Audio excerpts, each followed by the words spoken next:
17절서부터 22절입니다. 구약성경 102페이지입니다. 출애굽기 13장 17절서부터 22절까지 제가 한 절, 여러분들이 한 절 말씀을 교독해 보십니다. 구약성경 출애굽기 13장 17절입니다. 찾으셨죠? 바로가 백성을 보낸 후에 블레셋 사람의 땅의 길은 가까울지라도 하나님이 그들을 그 길로 인도하지 아니하셨으니 이는 하나님이 말씀하시기를 이 백성이 전쟁을 하게 되면 마음을 돌이켜 애굽으로 돌아갈까 하셨습니다.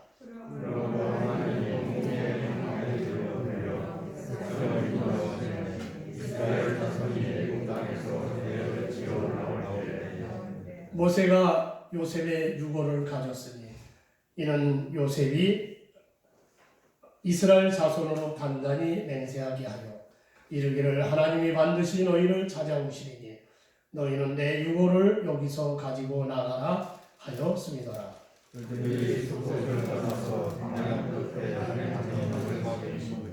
여호와께서 그들 앞에서 가시며 낮에는 구름 기둥으로 그들의 길을 인도하시고 밤에는 불 기둥을 그들에게 비추사 낮이나 밤이나 진행하게 하시니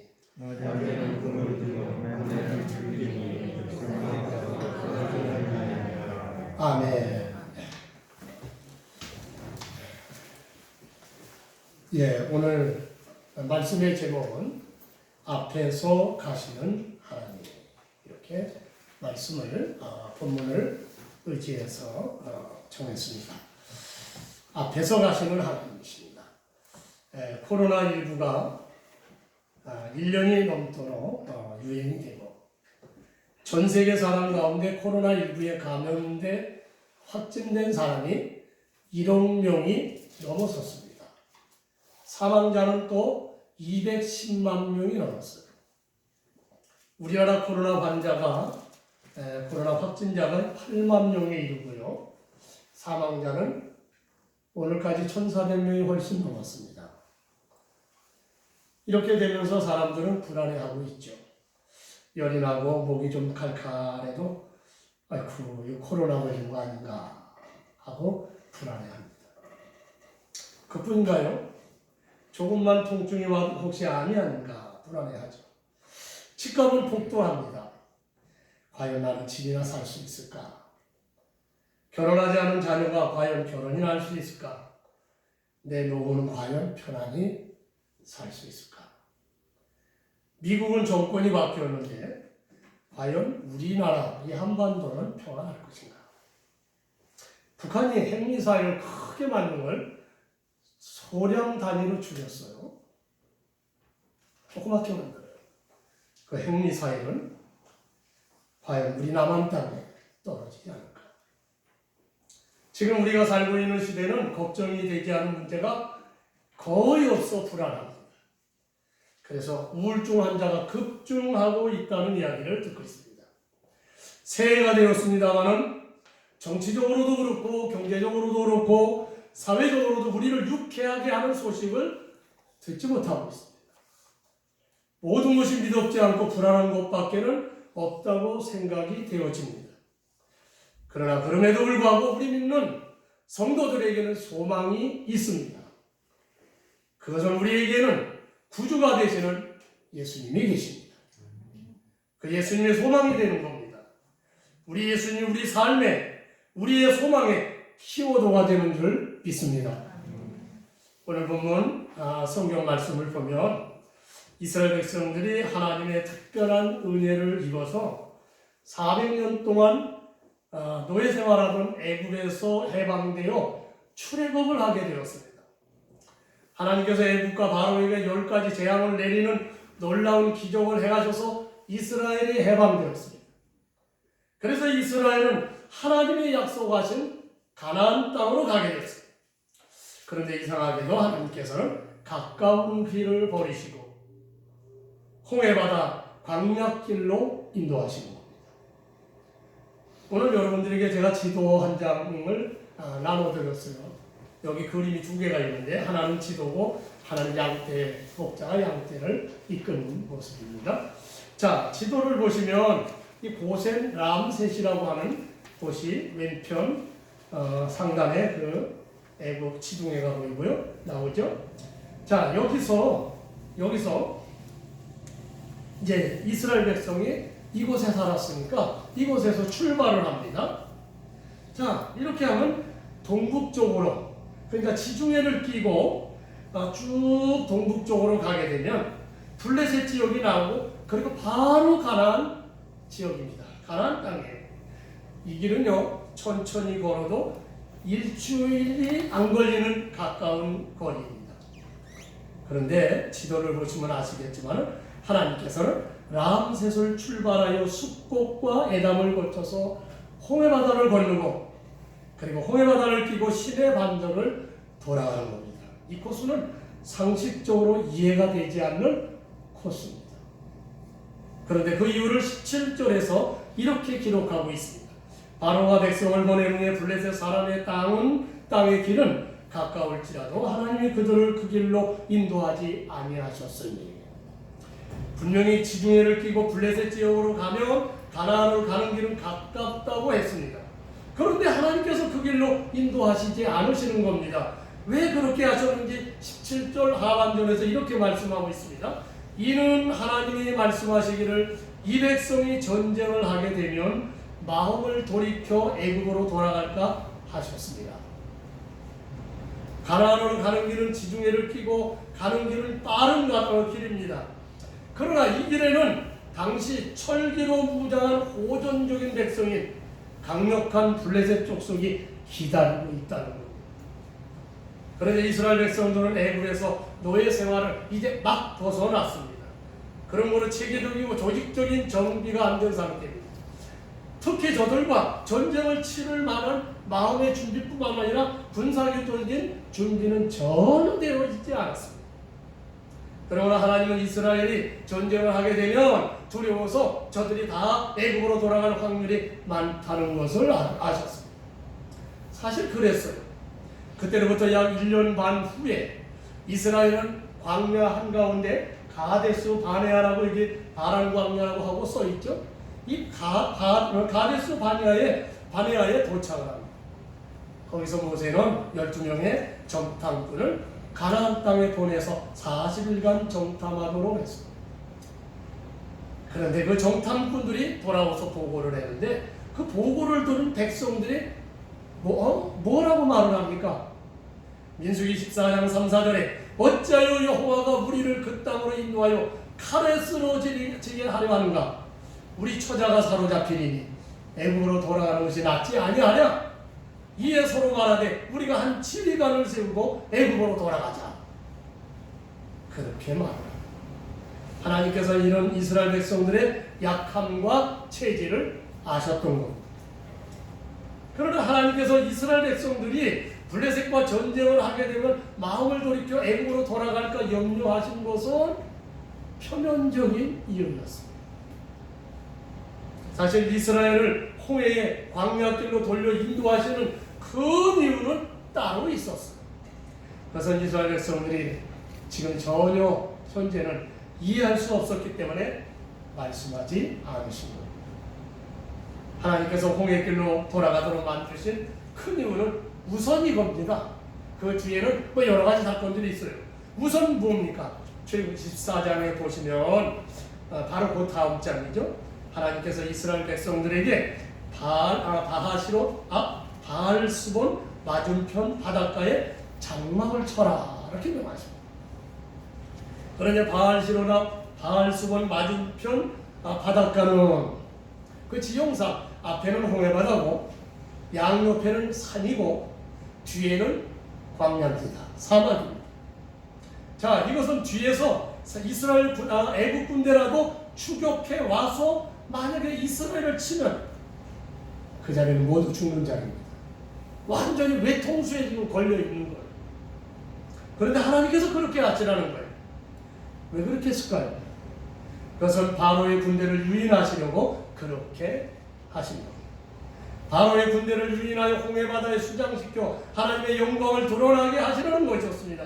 출애굽기 14장 4절에 보면 14장 4절에 내가 바로의 마음을 완악하게 한줄 바로가 그들의 뒤를 따르리니 내가 그와 그의 온 군대로 말미암아 영광을 얻어 애굽 사람들이 나를 여호와인 줄 알게 하리라. 과연 그랬습니다. 이스라엘이 광야에 갇혔다 하는 소식이 바로 애굽에 전파됐습니다. 알려졌습니다. 그러자 바로 왕과 신하들이 마음이 변했어요. 후회를 합니다. 우리가 왜 그들을 놓아줬느냐. 그리고 당장 애굽의 모든 병거와 지휘관들과 군사들을 이끌고 이스라엘 백성들을 추격합니다. 그러자 이 깊은 하나님의 뜻을 모르는 이스라엘 백성들은 울부짖었어요. 당장 모세를 원망했습니다. 애굽에 매장지가 없어서 당신이 우리를 이끌어내어 이 광야에서 죽게 하느냐. 그러자 모세가 담대하게 백성들에게 말합니다. 13절이죠. 14장 13절입니다. 너희는 두려워하지 말고 가만히 서서 여호와께서 오늘 너희를 위하여 행하시는 구원을 보라. 너희가 오늘 본 애굽 사람을 영원히 다시 보지 아니하리라. 과연 모세의 말대로 되었어요. 모세는 하나님께서 명하시는 대로 자기 지팡이를 들고 손을 바다 위로 내밀었습니다. 그랬더니 홍해 바다가 쫙 갈라져 이스라엘 백성들의 퇴로가 생긴 거예요. 그러므로 그동안 두려워했던 이스라엘 백성들이 모세의 지휘 아래 갈라진 바닷길 가운데로 건넜습니다. 그리고 이스라엘 백성들이 거의 다 건너갔을 때에 추격하여 온 애국 군대도 그 모습을 보고는 갈라진 홍해 바닷길로 따라 들어왔습니다. 그리고 그 애국 군대가 바다 한가운데 들어왔을 때였죠. 모세는 하나님의 명령대로 손을 내밀어 바닷물이 합치게 만들었습니다. 그러므로 애국 군사들은 바다에 다시 바닷물이 합쳐짐으로 모두 수장되고 말았습니다. 모두 애굽의 모든 병거들, 모든 600승이나 되는, 아니 그보다 더 많은 그러한 병거들이 다 바다에 수장됩니다. 그래서 그들은 큰 타격을 받고 다시는 이스라엘을 추격할 수 없게 되었습니다. 그러므로 모세가 말한 대로 그날 본 애굽 사람을 영원히 다시 보지 않게 된 겁니다. 그렇습니다. 하나님께서는 이스라엘 백성들을 블레셋 길이 아니라 몇 배나 더 먼 길로 인도하신 것은 하나님의 오묘하신 뜻이 있었던 겁니다. 홍해 바다를 갈라 건너게 하심으로 살아계신 하나님의 능력을 다시 한번 체험하게 하신 거죠. 그리고 가나안에 가도록 애국 군대가 끊임없이 추격할 것을 차단해 주신 것. 그렇지 않으면 애국이 두고두고 이스라엘을 괴롭힐 것이었죠. 그렇습니다. 우리가 말씀대로 살다가 우리가 손해 볼 때는 손해가 나는 길이기도 해요. 망했다고 생각이 돼요. 야, 이게 좀 망했다. 그런데 하나님은 전혀 놀라운 축복을 주시는 것을 체험할 때가 있습니다. 60-70년대에 1960년 70년대에 유명한 부흥사였던 오관성 목사님이라는 분이 있습니다. 그 목사님의 간주입니다. 오 목사님이 어느 해 가을에 지방 산골로 부흥회를 갔었다고 합니다. 지금은 부흥회가 길어야 목요일까지, 보통 이제 월요일서부터 수요일 합니다. 지금 길어봐야 목요일 아침입니다. 그때는 어떻게 했느냐? 그때는 월요일 저녁서부터 토요일 날 새벽까지 했어요. 아니 50년대는 그렇게 안 했어요. 50년대는 열흘을 했습니다. 열흘을 했어요. 그리고 예배 시간이 그냥 한 2-3시간에 끝난 게 아니에요. 중간중간에 소변부를 갔다 오시고, 그리고 하고 아침에 시작하고 저녁 5시에 끝났어요.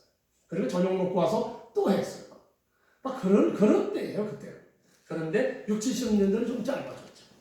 자, 그래서 지방 오지에 이제 목사님들이 부흥회를 가면 토요일 새벽까지 집회를 끝나고 부지런히 돌아와도 밤늦게 집으로 돌아오는 경우가 허다했습니다.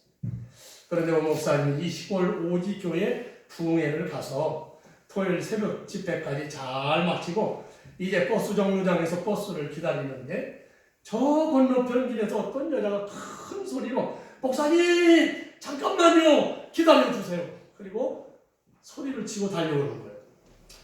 그런데 보니까 버스가 이제 저쪽 골짜기에 길로 이렇게 돌아서 막 돌아오는 거예요. 이제 금방 와서 타고 가요. 저 버스를 타고 가야 빨리 읍내로 가서 서울 가는 직행을 타면 해 떨어지기 전에 도착하는 거예요. 그런데 그 여자가 소리 들으면서 기다려달라는 거예요. 그래서 할 수 없이 그 버스를 보내고 여자를 만났어요. 그랬더니 그 여자분이 누구냐 했더니 그 주간의 부흥회에서 기간에 유난히도 은혜를 많이 받은 집사님이었어요. 그 집사님이 헐레벌떡 달려와서는 목사님 별거는 아니에요. 받으세요. 하고 내밀어 주는데 뭐냐? 들깨와 참깨를 한 서너 대박씩 담아가지고 왔더라고요. 참 자기는 뜨거운 마음을 가지고 목사님 대접하겠다고 드린 거죠. 감사합니다 하고 받기는 했지만 마음이 기쁘지 않더라는 거예요. 뭐 준 것이 적어서 그런 게 아니라 무슨 큰일이 생긴 줄 알고 차를 떠나보내는데 지금은 버스가 자주 오면 옛날에 지금도 지방에는 그 자주 안 오잖아요. 그런데 내미는 게 안 줘도 될 참깨, 들깨를 내놓더라는 거예요. 오늘이 언제예요? 이제 목사님 그때 그 시간으로서 토요일 아니에요. 빨리 가야 제일 준비를 하고 해야 되는데 그래서 마음에 막 부글부글 하더라고요. 뭐라고 할 수도 인사를 쓸 수도 없고. 그래서 이제 1시간 정도 더 기다리다가 다음 버스를 탔습니다. 그리고 고개를 한 2개 넘었는데 난리가 났어요. 왜 그러냐? 앞서가던 자기가 타고 갈 그 버스가 고개 커브길에서 그만 골짜기를 불러버렸어요. 사건이 났습니다. 그래서 난리가 났습니다. 오 목사님 그것을 보고 얼마나 회개를 했는지 모른다고 합니다. 하나님께서 그 여집사님을 보내주셔서 자기 생명을 구하려고 그 사고 버스를 타지 않도록 하신 그 오묘함을 모르고 그 여집사님을 마음속으로 겉으로는 못해도 원망하는 거예요. 세상에 만약 이까지 걸 주려고 나를 말해줬다가. 그렇습니다. 우리는 몰라요. 하나님께서는 다 아시고 우리를 이끄시지만 우리는 그것을 모르고 당장 손해가 나고 안 되면 방방 뜨고 원망하는 겁니다. 그러므로 여러분 하나님께서 우리를 돌아가게 하시면 원망하지 말고 하나님을 신뢰하고 따라가시기를 축원합니다. 그런데 하나님께서 가나안으로 가는 길, 가장 빠른 길 블레셋 길을 버리시고 이스라엘 백성들을 홍해 광야길로 인도하셨습니다. 그리고 그들 앞에 서서 가셨다라고 말씀합니다. 21절 상반절에 보면 여호와께서 그들 앞에서 가시며, 이게 오늘 설교 제목이에요. 미국이나 유럽이나 아시아나 또 세계 여러 나라의 목자들이 양과 염소를 치는 것을 사진이나 혹은 TV나 인터넷을 통해서 많이 보셨을 겁니다. 거기에 보면 거의 다 목자가 양을 몰아갑니다. 양이 앞에 서고 목자들은 뒤에 서요. 미국은 양치는 개들이 양을 봅니다. 양쪽에서 개들이 몰아요. 그리고 양치는 목자는 뒤에서 말 타고 몰아가요. 그런데 이스라엘에서는 정반대입니다. 목자가 항상 앞서가면서 양들을 인도한다는 사실입니다. 오늘 그 사진을 여러분들에게 드렸어요. 그 사진을 보세요. 그리고 목자가 앞서갈 때 양들은 목자의 음성을 듣고 뒤따라 갑니다. 요한복음 10장 4절에 자기 양을 다 내놓은 후에 앞서가면 양들이 그의 음성을 아는 거로 따라오되, 예수님이 말씀하시잖아요. 이스라엘의 목자가 되시는 하나님께서는 이스라엘 백성들을 애굽에서 구원하시고 가나안으로 인도에 가실 때 그들 앞에서 먼저 가셨습니다. 홍해의 광야길로 이스라엘 백성들을 이끌고 앞장서셨습니다.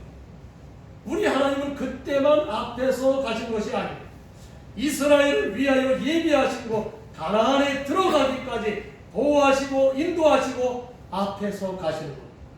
출애굽기 23장 20절에 내가 사자를 내 앞서 보내어 길에서 너를 보호하여 너를 내가 예비한 곳에 이르게 하리라. 그러면 먼저 하나님께서 앞서서 가시고 이스라엘 백성들이 따라가야 할 광야, 그 광야는 어떤 것일까요? 광야는 사막인데요, 이 사막은 인간의 생존 자체가 어려운 것입니다. 광야는 인간의 힘으로는 어떻게 할 수 없는 크고 작은 위험들이 가득 차 있습니다. 광야의 위험은 크게 두 가지라고 구분할 수가 있는데, 환경의 위험과 길이 없다는 위험입니다. 길이 없어요. 광야는 무엇보다도 인간의 삶에 절대적으로 필요한 물이 절대적으로 부족한 것입니다. 아예 없는 건 아니에요. 절대적으로 부족한 것입니다. 광야의 위험은 또 하나 있습니다. 기후입니다. 기후. 낮에는 살인적이라고 말할 정도로 뜨거운 폭염이 계속 내리죠. 저는 성지순례를 못 가봤습니다만은 성지순례 일정 가운데 이런 체험 일정이 있다고 합니다.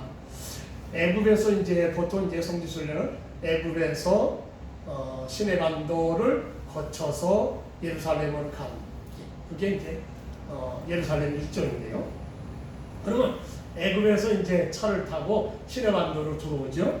그러면 예루살렘까지 가는 도중에 거기서 관광객들을 내린다는 거예요. 딱 1시간. 여러분, 우리가 1시간을 드립니다. 오늘 이 자리에서 여러분, 자, 이 길로 쭉 가서 저 산 너머로 우리 차는 가 있을 때 거기까지 걸으시오. 이제 이런 실제 기후 체험을 하는 거예요. 그래서 사람들 다 내려가요. 그런데 그 1시간 걷는 것이 그야말로 죽을 지경이라고 합니다.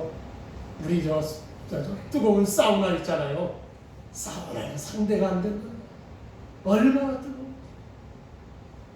그런데 말입니다, 그렇게 얼마나 뜨거운지, 그래서 식물들은 그 뜨거운 날씨를 견디지 못하고 모두 말라지고 풀 한 포기도 없고 나무 한 그루도 구경하기 힘든 곳이 광야입니다. 그런데 반면에 밤이 오면 어떻습니까? 기온이 뚝 떨어집니다. 그래서 견디기 힘든 추위가 걸립니다.